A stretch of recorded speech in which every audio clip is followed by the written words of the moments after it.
እግዚአብሔር አምላክ የተባረከ ይሁን። ኢየሱስ ጌታ ነው። አሜን ነው።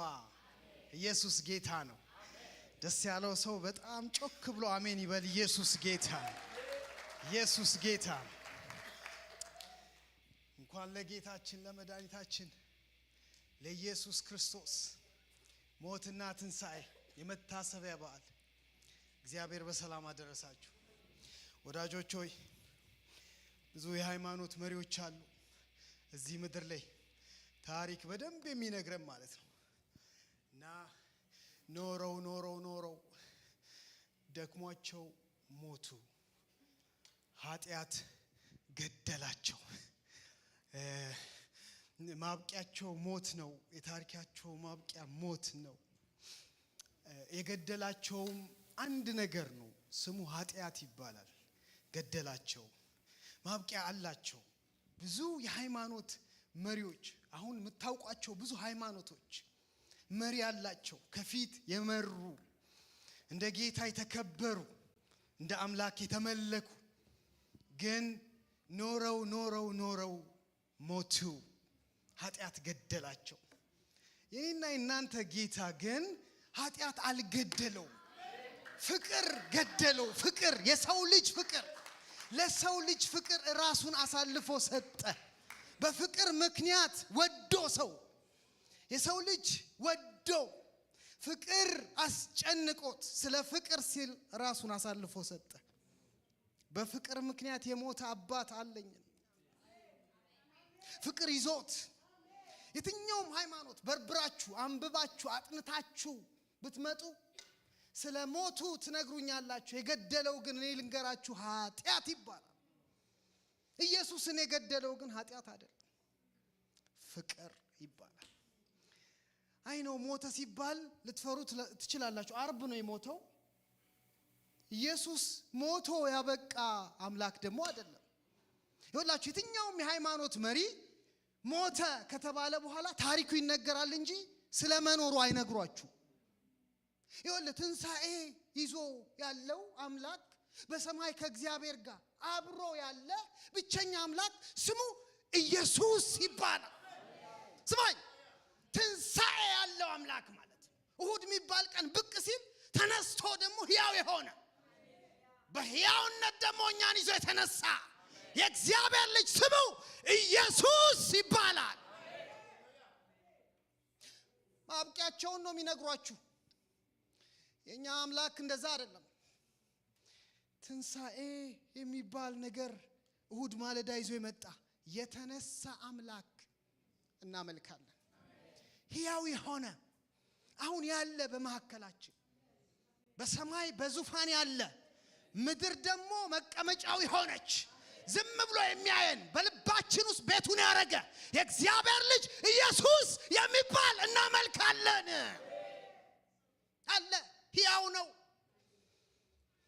ሌላኛው ብቻውን አልተነሳም ወዳጆቹ። ኢሎካሚማስ ያለ ይዞ ተነሳ። አብረህ አለ፣ በሱ ውስጥ አለ። የሆነ ታሪክ ላወራ አልመጣውም። ስለ መነሳትህና ሕያው ከሆነ አምላክ ከኢየሱስ ጋር ሕያው ሆነ እንዳለ ልነግር መጥቻለሁ። ኢየሱስ ያድናል። ይዞን ተነሳ። ሕያውነት ውስጥ ላሳደረን ለእግዚአብሔር ልጅ ለኢየሱስ ክብርና አምልኮ ጭብጨባም ጩኸትም ካሁን እስከ ዘላለም ለሱ ብቻ ይሁን። ኢየሱስ ጌታ ነው። የአምልኮ ምሽት ነው። ግን ትንሽ ላውራችሁ ምንድነው እያረግን ያለ ነው። እሱን አውርቼ ወርዳለሁ። መጽሐፍ ቅዱሳችሁን አውጡ እናንብብ። 1 2 3 ጥቅስ እናንብብ። ከዛ ሄንዬ ሬዲ ነህ?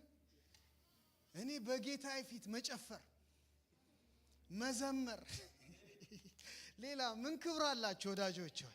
ምን ታረጉለታላችሁ?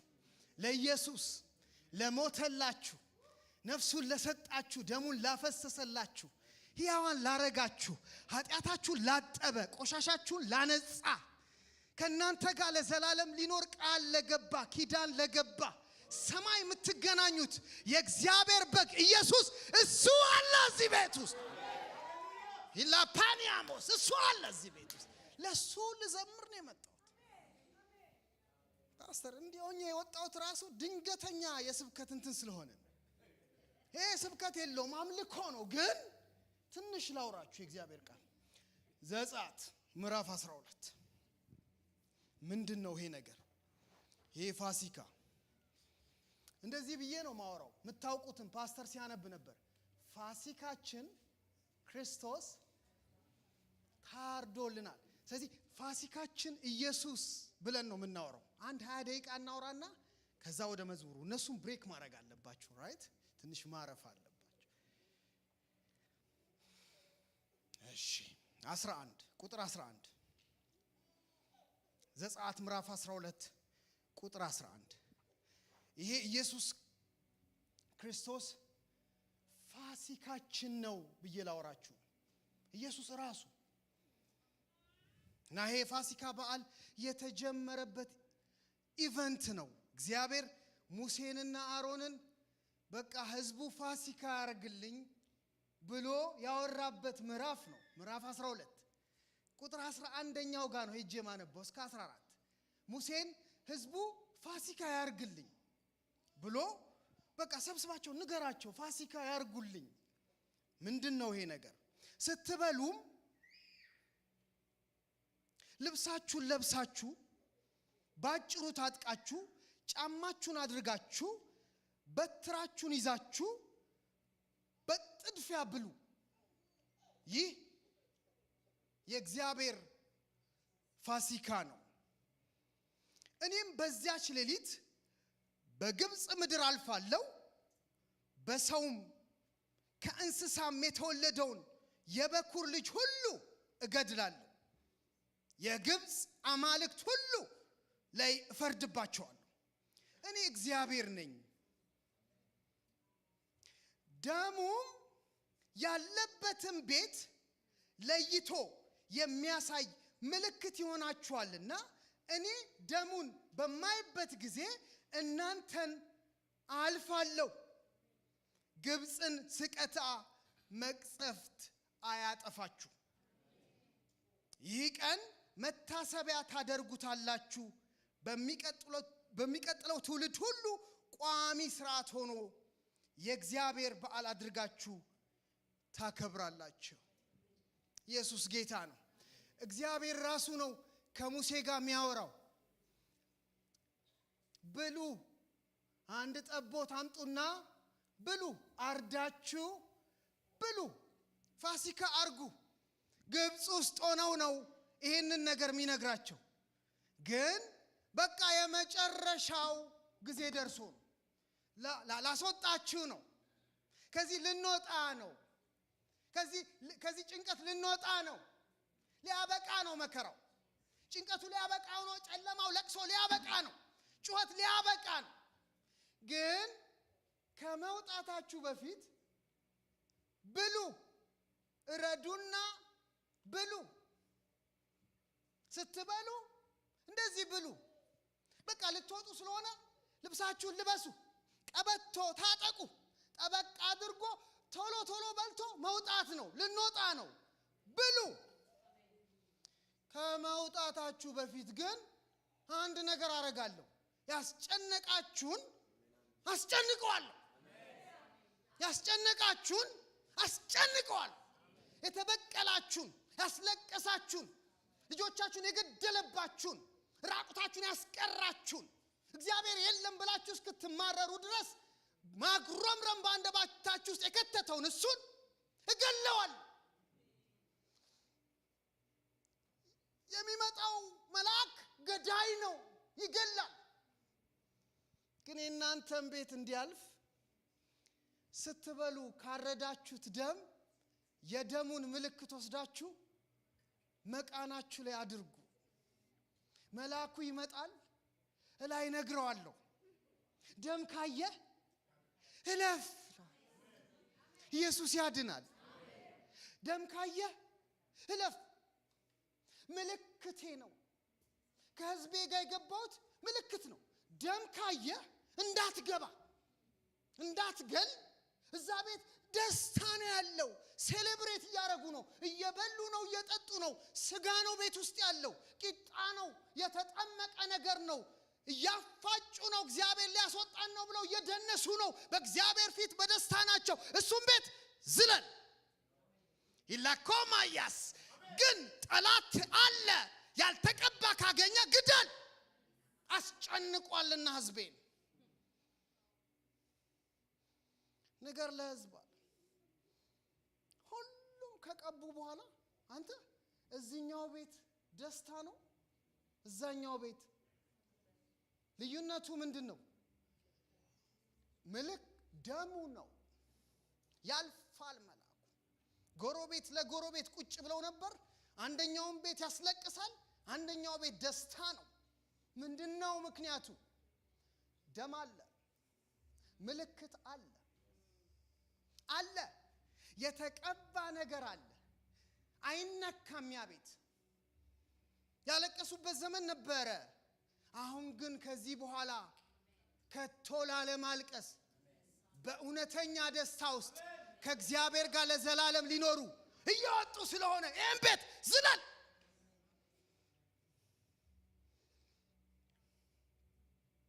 ሙሴ ነገረ፣ እየሮጠ ሄዶ የእስራኤል ሕዝብ ሆይ ተሰብሰብ፣ እግዚአብሔር እንዲህ ብሎኛል፣ ቀባ፣ ደም ብላ ጠጣ፣ ግን እንዳትረሳ ቀባ። ካልቀባ ይገላል። እስራኤል ግብፅ እያለ አይደለም የሚመጣው፣ ስም አልተሰጠው። የተሰጠው ምልክት ነው፣ ደም ነው። ካልቀባ አንተንም ይበላል። አያውቅም። የሚያውቀው ምንድን ነው? አንድ ምልክት ነው። እሱም ምንድን ነው? ደም። ሙሴ እየሮጠ አረገ። ወዳጆች ሆይ ምን ይላል እግዚአብሔር ቃል? ይሄ የእግዚአብሔር ፋሲካ ነው። ከዚህ በኋላ ላንገናኝ፣ ከጠላቶቻችን ጋር ልንለያይ ነው። ለምን? በቃ እግዚአብሔር ፋሲካ ብሎታል። እለፉ። ስሙኝ፣ ይሄን ተግባር የሚል አለ ቁጥር 14 ላይ። ለልጅ ልጆች ንገራቸው ያድርጉ እንዳይረሱ። ከዛስ ያስታውሱታል ወደ ኋላ ዞሮ። አባቶቻችንን የረዳ የእስራኤል አምላክ ክብርና ምስጋና ስግደትም ይገባዋል ብለው ያመልኩታል። ንገራቸው። ሁለተኛውን ጥቅስ ላነብ ነው ቶሎ ብዬ። ይሄ ህዝብ የእስራኤል ህዝብ ወጣ፣ ነፃ ወጣ። ከዛ በኋላ ከእስራኤል ጋር ከግብፅ ጋር አልተገናኘም፣ በነፃነት መኖር ጀመረ። በየዓመቱ ግን አባቶቻችንን የረዳ ከጭንቀታቸው ያወጣ ከታሰሩበት ምድር የፈታ ሞታቸውን ያሸነፈላቸው የእስራኤል አምላክ እግዚአብሔር ይመስገን እያለ የሚሰግድበት ምልክት ሆኖ ቀረ። ለምን? የእግዚአብሔር ፋሲካ ነው። የእግዚአብሔር እርዳታ የተገለጠበት ምልክት ነው። ሁሉም እስራኤላዊ እያመለከው ይኖራል። እያመለከው የት ቢደርስ ጥሩ? አዲስ ኪዳን ኢየሱስ ጋር፣ ኢየሱስ ሰፈር እና አንድ ቀን ማቴዎስ 26 ቁጥር 17 ግልጥ ስታረጉ ደቀ መዛሙርቱ ኢየሱስን እንዲህ ብለው ይጠይቁታል። ፋሲካ የት እናድርግልህ? የት መብላት ትፈልጋለህ? ማቴዎስ ሄደን ለምን አናነብም? ማቴዎስ 26 እሺ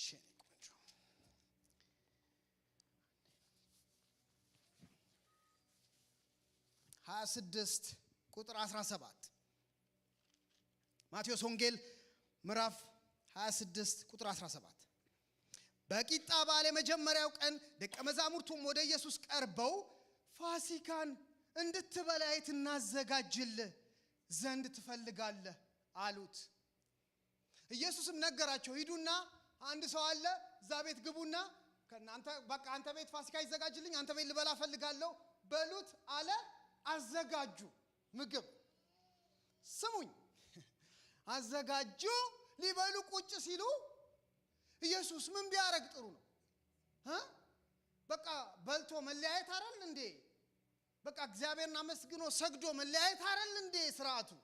እግዚአብሔር ይመስገን አባቶቻችንን የረዳ ካስጨናቂዎቻቸው እጅ ያስመለጣቸው ያስሻገራቸው የእስራኤል አምላክ ይባረክ ተብሎ ተሰግዶ ተዘምሮ መለያየት አይደል እንዴ ስርዓቱ?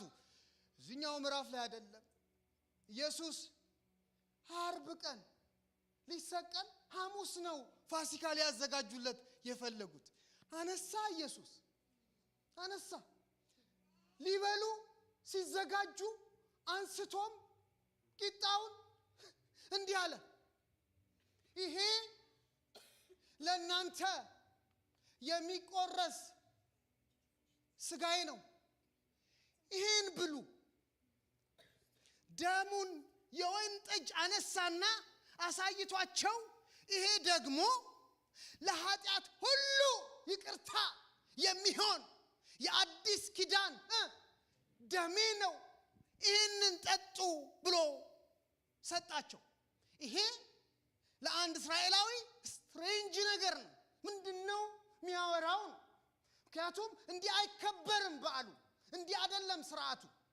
ምልክት እያስተዋሱ ማመስገን እንጂ መብላትና መጠጣት ስጋና ደም ወደ ውስጥ ማስገባት ኃጢአት ነው፣ ስርዓት አይደለም። እንደዛ አይደለም። አሁን ግን ኢየሱስ የትምህርት ሽፍት እያደረገ ነው። እንደዛ አይደለም፣ እንደ ድሮ አይደለም። እያከበሩ የሚኖሩት በዓል ሳይሆን እየኖሩ የሚያከብሩት አምላክ በመካከላቸው ተገለጠ። ኖ ማክበር አይደለም፣ በዓል አይደለም፣ ስርዓት መፈጸም አይደለም፣ መጨፈርና መስግኖ መለያየት አይደለም። ይሄ የህይወት ጉዳይ ነው። የሚቆረስ ነው፣ የሚጠጣ ነው፣ የሚኖር ነው፣ ዕለት ዕለት የሚፈጸም ነው። በዓል አይደለም፣ ስርዓት አይደለም፣ ወግ አይደለም። ምንድነው? ህይወት ነው፣ ህይወት ነው። ስለዚህ ትበላለህ። እንደውም ካልበላ ድል ፋንታ የለም። አሁን የምትበላው ይሄንን ነው፣ የምትጠጣውስ ደሜን ነው። እሱ ነው የአዲስ ኪዳን የኃጢአት ስርየት የሚገኝበት እውነተኛ ምልክት። ሰዎቹ ምንድን ነው የሚያውቁት? መቃን ላይ በተቀባ በር ላይ በተቀባ እነሱ ጋር ባልደረሰ ሰውነታቸውን ባልነካ ባልተነካካ ፌሎሺፕ በሌለው ስርዓት እግዚአብሔርን ማምለክ ነው። ኢየሱስ እንደዛ አይደለም። አሁን ውስጥ ነው ምገባው፣ ከውጭ አይደለም ምቀባው፣ ውጮኛ አይደለም መመለከው፣ ስርዓት አይደለም የምትፈጽመው። አሁን ህይወት ነው የምትካፈል። አድርብሃለሁ፣ እገባለሁ። ስትቀበለኝ ዝም ብለህ ስም አትቀበልም፣ ስርዓት አትቀበልም፣ ህይወት ትቀበላለህ። በአንተ አድራለሁ፣ በአንተ እመለካለሁ። ካልበላኸኝ አይሆንም፣ ካልጠጣኸኝ። ምን እያልኳችሁ ነው? የሆነ ወግ ጠብቀን የሆነ አመት ሲደርስ ጾመን ጸልየን ተጨንቀን መጨረሻ ላይ የምናከብረው በዓል ሳይሆን በየዕለቱ የምንኖረው ዕለት ዕለት እየኖርን እግዚአብሔር አምላክን ብቻ የምናከብርበት የኢየሱስን ህይወት ተካፍለናል። ሄሎ አሜን ነው ወይ? የተካፈልነው ህይወት አለ፣ የተሻገርንበት ጨለማ አለ፣ ያመለጥንበት ሞት አለ፣ የተራገፈልን የኃጢአት ኃይል አለ በደሙ በኩል። ጋይስ ወንጌላውያኑ የነገሩን እውነት ይሄ ነው። ዮሐንስ አየው ኢየሱስን ትኩር ብሎ ሲያይ አንድ አይሁዳዊ ወጣት አይደለም የታየው። ሲያየው የዓለምን ሁሉ ኃጢአት የሚያስወግድ እሺ ጨርሱት የእግዚአብሔር አምላክ በግ። ስሙኝ፣ የሚታረድ ነገር ነው ያየው። ደም የሚወጣበት፣ ኪዳን የሚቀየርበት፣ የሰው ልጅ ኃጢአት ሁሉ የሚታጠብበት፣ አምላክና ሰው የሚታረቅበት ትክክለኛ መንገድ ነው ያየው። አንድ አይሁዳዊ ሰውዬ ማየት አልቻለም። ለዛ ነው ይሄማ እና ሌሎች እንደሚሉት የሰፈር ሰው አይደለም፣ የዮሴፍ ልጅ አይደለም፣ ማርያም ብቻ አምጣ የወለደችው ኖ ሰማይ የለቀቀው ነው። ከሰማይ በኩል የመጣ ነው። ሰዋዊ አይደለም፣ መንፈስ ላይ ነው፣ እግዚአብሔራዊ ነው። ከዛኛው ሰፈር ነው የመጣው። ስለዚህ የዓለምን ኃጢአት ሁሉ አለቅልቆ መድፋት ይችላል። ሸማቲያላስ ማንም በፊቱ ኃጢአተኛ ሆኖ ቢመጣ አጥቦ ንጹህ አድርጎ ማቆም ይችላል። ሕያው ነው፣ የእግዚአብሔር በግ ነው።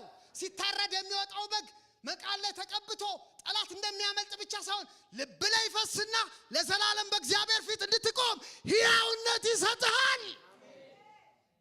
ያንን ያየው የልጁ ይኸው ጻፊ ሲናገር የልጁ የኢየሱስ ክርስቶስ ደም ጩና በልልኛ ከኃጢአት ሁሉ ደሙ የሰውን ልብ ቀይሮ ሰዋዊውን አውጥቶ የእግዚአብሔርን የመትከል አቅም አለው። የትኛውን ላውራ? ቆይ ምንድነው እናንተ 10 የምታዩኝ? ተረጋጉ ትንሽ 10 ደቂቃ የሆነ ነገር እያየሁ ነው እዚህ ሰፈር። ቆይ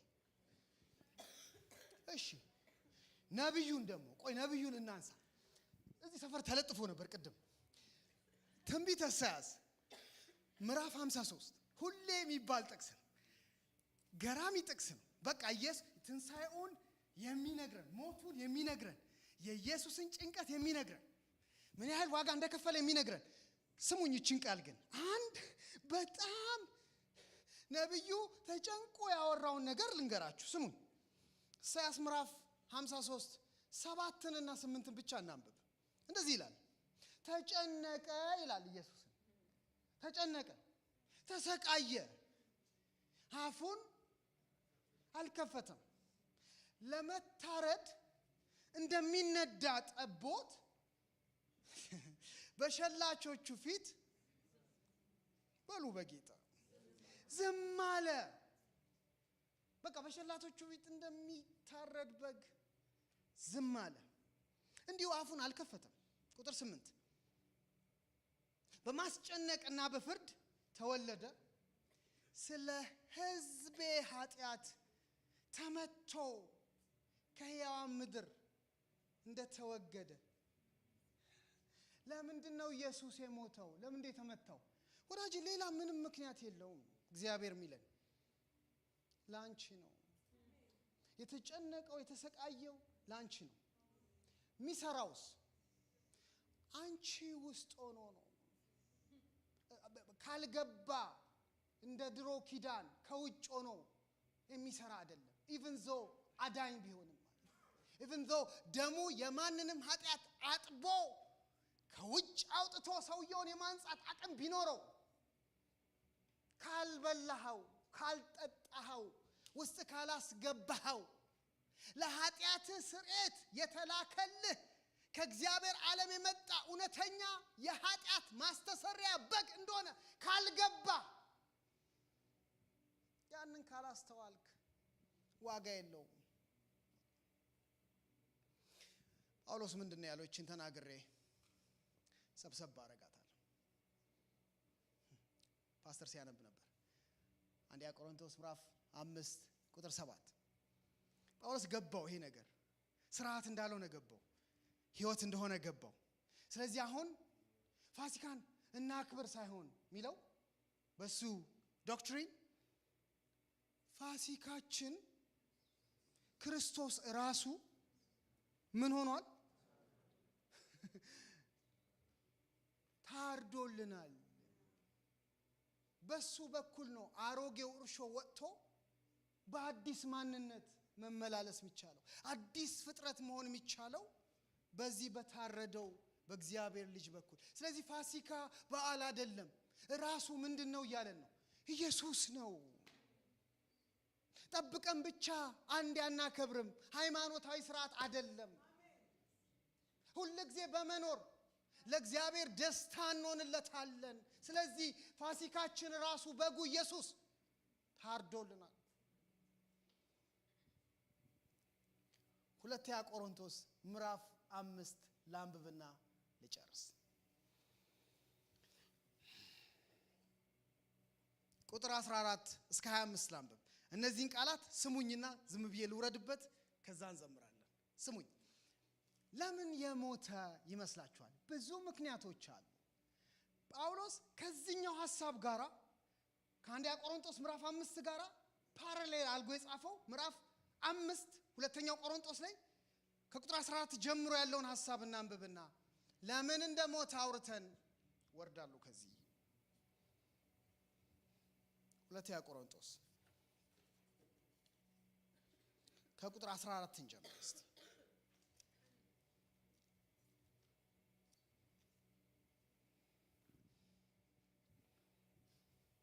የክርስቶስ ፍቅር ግድ ይለናልና፣ ምክንያቱም አንዱ ስለ ሁሉ እንደሞተ እርግጠኛ ሆነናል። ከዚህ የተነሳ ሁሉም ሞተዋል።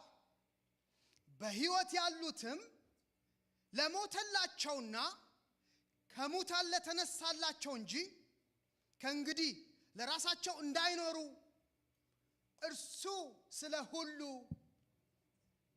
ሞተ።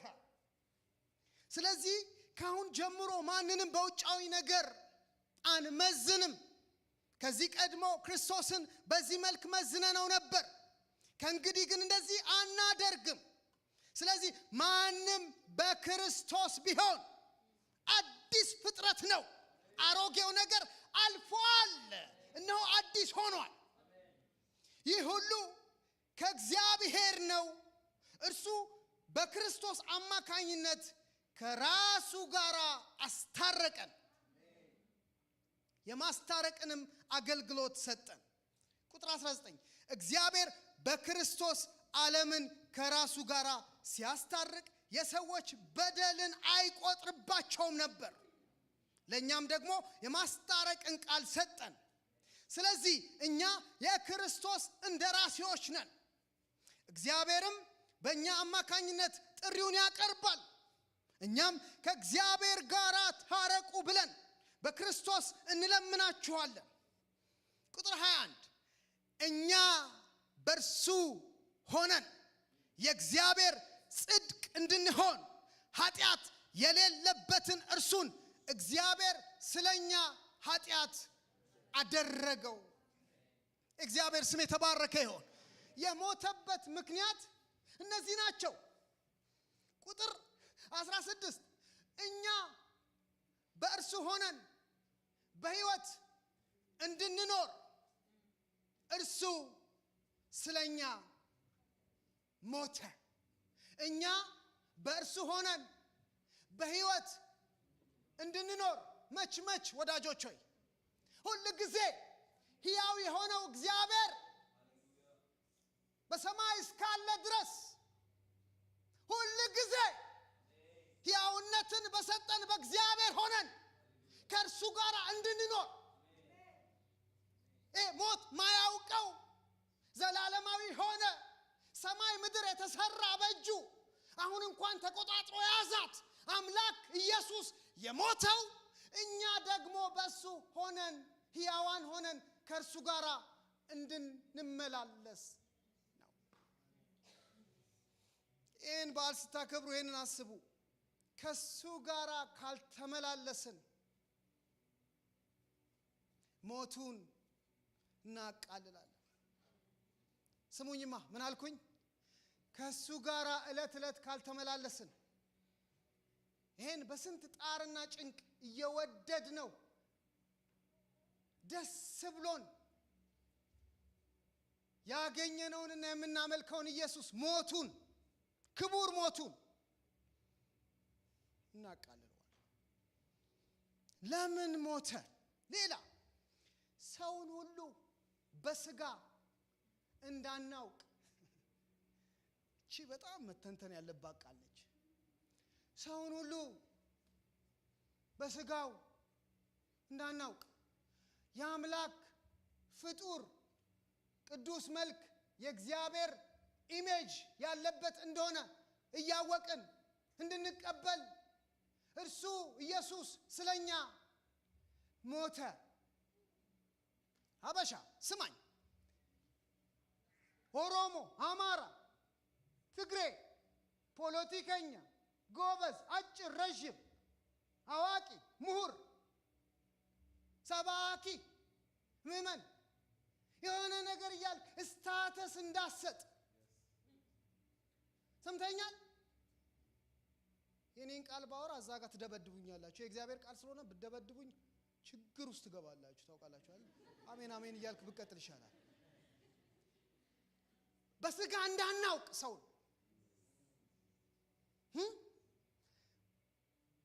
የእናቴ ልጅ እንኳን አጠገቤ ቢቆም እናቴ ብትቆም በስጋ እንዳላውቃት የሚከለክል የእግዚአብሔር ሕይወት በእኛ ውስጥ ስጋ ለባሽን እንዳላይ ስጋ ለባሽ ውስጥ ግን የተዘራውን የእግዚአብሔርን መልክ እንዳይ ኢየሱስ ከሰማይ መጥቶ በምድር ሞተ። ስማኝ፣ ውርደት ነው መቅለል፣ ታች መውረድ፣ በሆነ ነገር ሰውን ካታጎራይዝ ማድረግ፣ የሆነ ሰፈር ላይ ማቆም፣ ይሄ የኔ ግሩፕ ነው ይሄኛው የኔ ነው ማለት እሱ ውርደት ነው። ከእግዚአብሔር ዓለም የተለቀቀውን የእግዚአብሔርን ልጅ የኢየሱስ ክርስቶስን ሞት የሚያቃልል ሕይወት ነው። ስማኝ፣ ሰውን በስጋ እንዳላውቅ ኢየሱስ ለኔ ሞተ። ዶክተር ነህ፣ ጉድ ፎር ዩ። ውጭ አከብራ እዛ ስራ ቦታ ላይ ላከብርች ሰር ልልች ዶክተር ልልች እችላለሁ።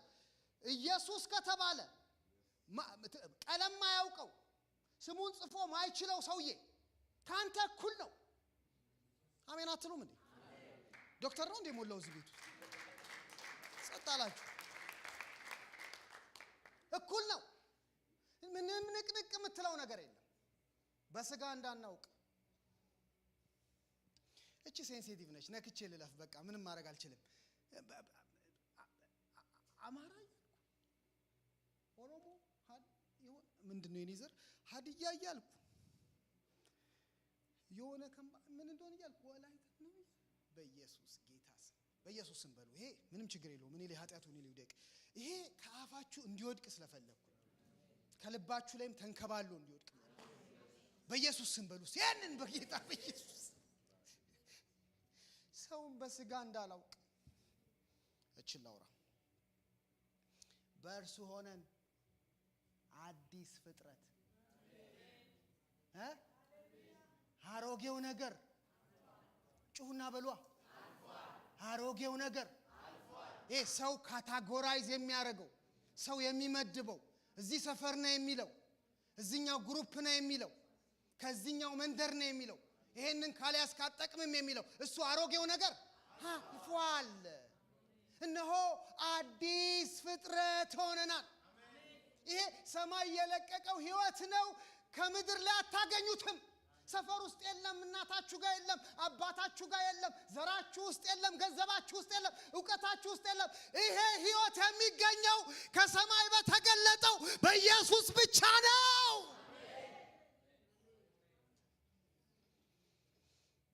ከእግዚአብሔር ጋር ሊያስታርቀን ኢየሱስ ሞተ። እችልበል ደግሞ ሌሎቹን ወጥተን አረ ከእግዚአብሔር ጋር ታረቁ እንድንል የማስታረቅን አገልግሎት በልባችን ውስጥ ሊዘራ ኢየሱስ ስለኛ ሲል ሞተ። ቆሙና እችልናገር በጣም ልዘምሩ ፈልጋችኋል። ኑ በእውነት አረ በስመ አብ ውጋት ናችሁ እናንተ። ግን እንዴት ልስበክ ፓስተር? እንዲህ ነው እንደምትሰቃችሁት? ፊታቸው ማየት አቃተኝ እኮ ኢየሱስ ኖሽ እችላውራ እዚህ ቆማችሁ ቁጥር 21 ቁሙና እችላውራ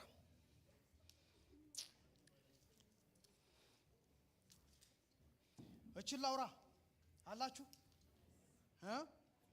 21 እኛ በእርሱ ሆነን የእግዚአብሔር ጽድቅ እንድንሆን ወዳጆች ሆይ እኛ በክርስቶስ ሆነን መጽሐፍ ቅዱስ ሲናገር ጽድቃችን የመርገም በእግዚአብሔር ፊት የሚያቆመን አንዳች የኔ የምንለው ነገር የሌለን ምስኪን ሰዎች ነን።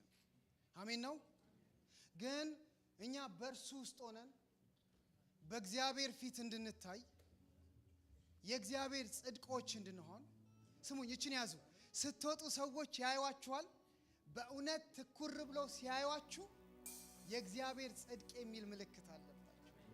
በትክክል ይሄን ህይወት ከኖራችሁ መጽሐፍ ቅዱስ ውስጥ የተተረከውን የእግዚአብሔርን ልጅ የኢየሱስን ህይወት ከኖራችሁ ሰዎች ሲያዩዋችሁ የእግዚአብሔር ጽድቅ የሚል ስም ነው የሚሰጧችሁ።